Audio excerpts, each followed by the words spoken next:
রোজা মহান রব্বুল আলামিনের একটি অন্যতম শ্রেষ্ঠ নিয়ামত। এই রোজার মাধ্যমে আল্লাহর সাথে বান্দার সাথে এক মধুর সম্পর্ক সৃষ্টি হয়। রাসূল পাক সাল্লাল্লাহু আলাইহি ওয়াসাল্লাম ইরশাদ করেছেন, তাখাল্লাকু বিআখলাকিল্লাহ, অর্থাৎ তোমরা আল্লাহর গুণে গুণান্বিত হও।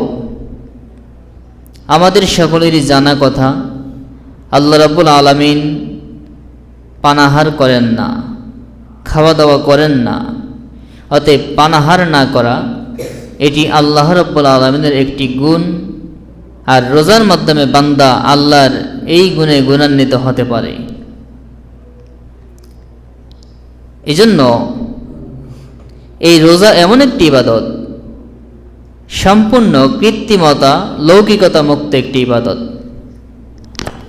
অন্যান্য ইবাদতের মধ্যে লোক দেখানোর একটা বিষয় থাকে, কৃত্রিমতার একটা বিষয় থাকে, কিন্তু রোজা এমন একটি ইবাদত যার মধ্যে লোক দেখানো অথবা কৃত্রিমতার কোনো বিষয় নাই।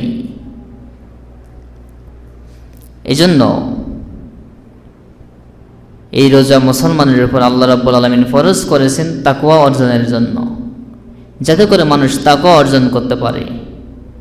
তাকওয়া হলো খোদাভীতি, আর তাকওয়া খোদাভীতি অর্জন করা এটি একজন মুসলমানের জন্য অন্যতম শ্রেষ্ঠতম একটি গুণ, এবং দুনিয়া আখিরাতের যত কল্যাণ আছে এই সকল কল্যাণ লাভের একমাত্র শ্রেষ্ঠতম মাধ্যম হলো তাকওয়া, যেটাকে পবিত্র হাদিসে পাকে